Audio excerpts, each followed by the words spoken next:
Olá, bom dia! 2018 está chegando ao fim e neste ano, nós aqui no Café com TV visitamos várias fazendas que fazem parte da história e contribuíram para o desenvolvimento da nossa região.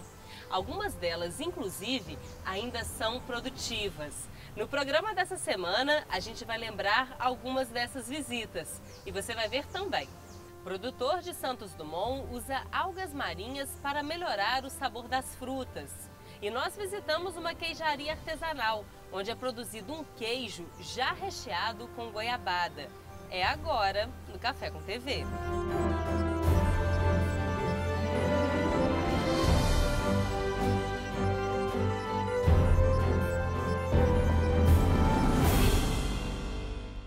Em abril, nós visitamos a Fazenda Paciência, em Matias Barbosa. A sede, construída por volta de 1830, recebeu por várias vezes a visita de Dom Pedro II.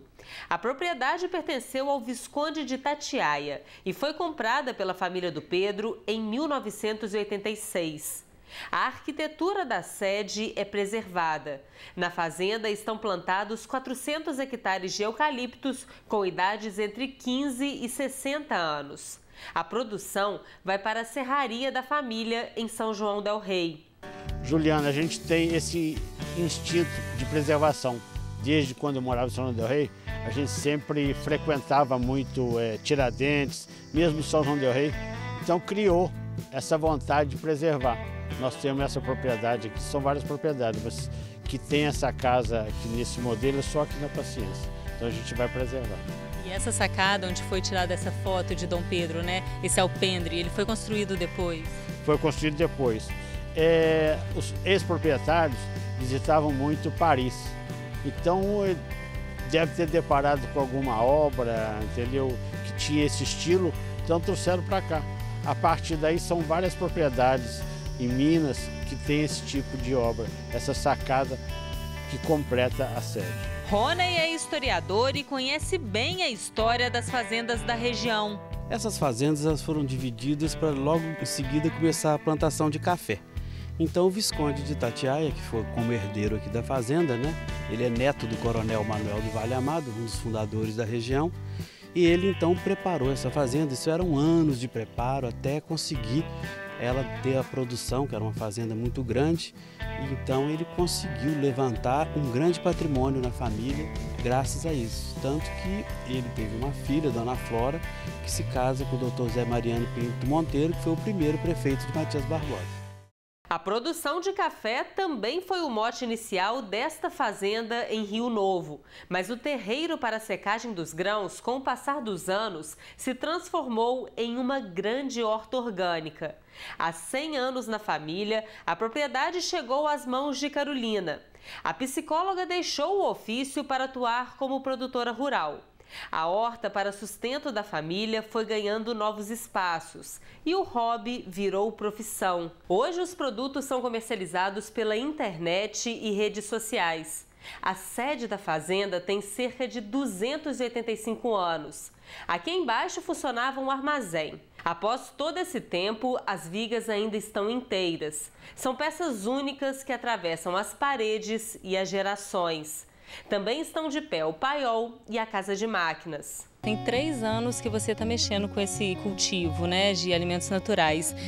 Como é que foi esse conhecimento, assim, que você foi adquirindo aos poucos? Porque a sua formação é a psicologia, né? Isso, na verdade eu ainda estou adquirindo, né, assim, ainda tenho que aprender, estou aprendendo ainda. E eu tenho feito alguns cursos lá em Juiz de Fora, alguns cursos de agricultura orgânica, agricultura biodinâmica, agrofloresta, para poder agregar conhecimento e a gente trazer para cá e colocar isso em prática. E a gente vai aprendendo com os erros também. Ah, isso deu certo, vamos repetir. Aquilo deu errado, a gente corta, não faz mais. E como é que foi esse processo? Assim, você com 17 anos, já com toda uma fazenda para administrar? Inicialmente eu te confesso que eu fiquei meio perdida, não fiz muita coisa assim em termos de produção. Essa ideia de produzir, de fazer a fazenda trazer um retorno também financeiro, ela surgiu um pouco depois. Porque acho que, né, com 17 anos o que eu conseguia era manter. Eu não conseguia fazer muito em termos de produção, eu não tinha ainda esse alcance. Isso veio com o tempo mesmo. Outro casarão se destaca em meio à mata nativa, mas agora em Juiz de Fora. A construção foi erguida em 1751 e foi sede da Fazenda do Ribeirão, na época em que a região era conhecida como Santo Antônio do Paraibuna. Morada do alferes Manuel Vidal, o casarão permaneceu com a família até 1972. Hoje, com 267 anos, o casarão precisa passar por uma restauração. Enquanto isso, a sede é preservada com essas estruturas de madeira e a proteção do telhado. O terreno onde fica a sede da Fazenda Ribeirão das Rosas foi adquirido pelo Exército Brasileiro em 1973. A área fica na zona norte de Juiz de Fora, conhecida como Remonta. Em 1977, foi feita uma obra emergencial para manter a estrutura de pé.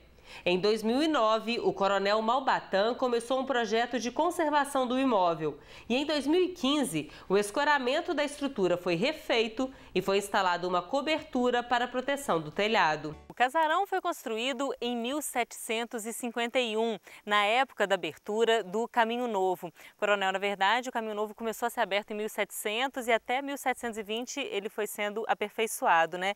E ele passou por aqui? Como é que era o traçado? Ele passou por aqui, ele vinha mais ou menos da nossa região, a nossa retaguarda, e esse caminho desenvolvia até passar por baixo do casarão, onde há um registro histórico que era feito inclusive pela cobrança do quinto. Então ficava destacado aqui o intendente das Minas, que ficava responsável em fazer essa cobrança. E ali você comentou comigo que tem até uns escombros ali de onde tinha uma ponte, né? Não é esse traçado porque na hoje. verdade essa estrada que hoje passa aqui, ela é atual. O Caminho Novo, ele passava um pouquinho mais à direita, nos escombros de uma ponte que existe até hoje. Então, com o estudo arqueológico que será feito no futuro, é possível até fazer o levantamento dessa ponte. E ela se desenvolvia até chegar nesse local que eu já citei, passando pelo casarão. Na parte de baixo da casa funcionava a cozinha e a área dos escravos. Na área nobre do casarão já se hospedaram Dom Pedro I e a esposa Maria Amélia em 1831. Feito de pau a pique, o casarão tem piso de madeira e telhado original preservados. O casarão é a segunda construção mais antiga de Juiz de Fora ainda em pé e a que tem a estrutura original mais bem conservada.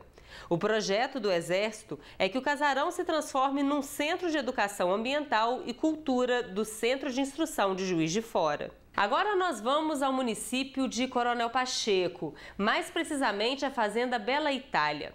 O casarão foi construído há mais de 100 anos. Este casarão pertenceu ao próprio Coronel Pacheco, que hoje dá nome ao município. José Manuel Pacheco era fazendeiro, participou da Companhia Agrícola em Juiz de Fora e foi um dos incentivadores da construção da rodovia União e Indústria. Seu Horácio, quando que o senhor comprou essa casa? Essa casa com a propriedade, que aqui hoje são 800 hectares total, eram muito mais, a fazenda naturalmente foi dividida, né? E foi em 1982. Portanto, tem aí 18, 25, 35 anos, né, que está sob o meu poder. Me fala um pouquinho assim do estilo da casa. É um estilo francês, bastante objetivo, né? Sem muita pompa, mas muito interessante. A casa realmente agrada muito. E nós sentimos assim muito felizes de estar aqui nessa área, esse lugar maravilhoso que a gente sente realmente a vida natural, né? Horácio Dias é proprietário das fazendas Bela Itália e HD. Ao todo, são 5 fazendas que juntas somam 2.850 hectares. Aqui é criado um dos maiores rebanhos leiteiros da região da Zona da Mata Mineira, na maioria mestiço do cruzamento de gir com holandês. O gado tem alto padrão genético e elevada produção. Com gado premiado, o proprietário hoje investe no processo de fertilização in vitro para a venda de genética. A fazenda Soledade, em Matias Barbosa, tem 200 alqueires.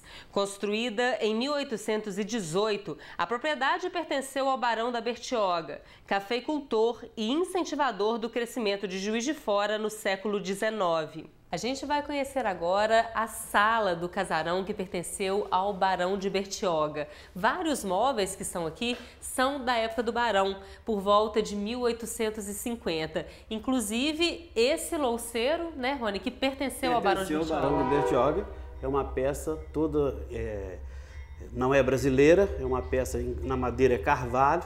E também tem aqui as donzelas que eram do Dom Pedro II, ofereceu ao barão como um presente, porque ele frequentou várias vezes aqui a fazenda. A varanda dá visão para a parte da frente da fazenda. Bem perto daqui passa a linha férrea, que foi construída em 1875. Os trens escoavam a produção de café que era produzido aqui na propriedade. A fazenda participou do ciclo cafeeiro. Essa chave é da época em que foi construída a fazenda, por volta de 1820, né?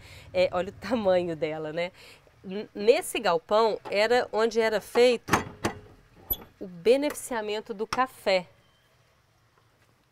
Aqui dentro, inclusive, tem aquela roda que era movimentada com a força da água.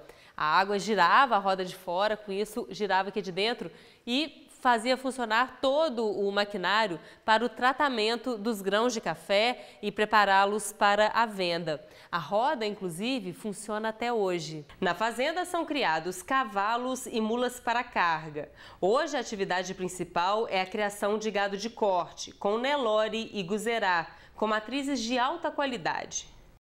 É muita fazenda bonita, recheada de história. E no programa da semana que vem tem mais. Eu vou para o intervalo agora rapidinho e na volta você vai ver como que algas marinhas podem ajudar a melhorar o sabor das frutas. É rapidinho.